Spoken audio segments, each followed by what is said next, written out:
Gérald Darmanin l'avait promis, Elisabeth Borne traînait des pieds, mais ça a été acté ce matin. Le mouvement Les Soulèvements de la Terre a été dissous en Conseil des ministres. Cet agglomérat de militants écologistes radicaux et parfois violents est impliqué dans plusieurs manifestations, notamment les manifestations de Sainte-Soline, on s'en souvient tous, ou encore le week-end dernier contre la ligne à grande vitesse ferroviaire, Lyon-Turin. Arthur Delaborde, vous êtes à l'Élysée pour Europe 1. Bonjour Arthur.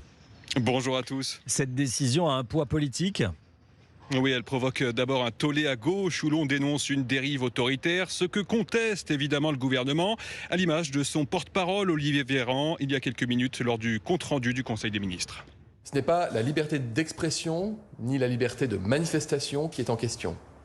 Ce n'est pas davantage des idées qui sont sanctionnées, c'est le recours répété à la violence contre des biens, contre des personnes, qui a été renouvelé à plusieurs occasions ces dernières semaines.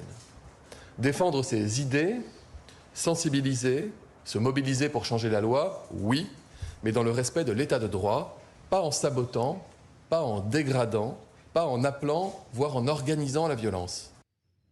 Et en coulisses, c'est un véritable bras de fer qui s'est joué au sein de l'exécutif autour de cette décision. D'un côté, Matignon s'est montré très prudent sur ce dossier à cause du risque que cette dissolution soit juridiquement retoquée par le Conseil d'État.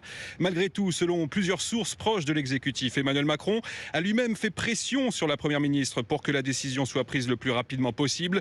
Plusieurs ministres ont aussi poussé en ce sens, à commencer par celui de l'Intérieur, Gérald Darmanin, qui avait promis il y a maintenant 3 mois de dissoudre ce collectif Les Soulèvements de la Terre. Le locataire de la place Beauvau avait même parlé d'éco-terrorisme pour fustiger les auteurs de violences. C'était en octobre 2022, après une première manifestation contre les méga-bassines à Sainte-Soline. Arthur Delaborde du service politique d'Europe 1. Merci Arthur.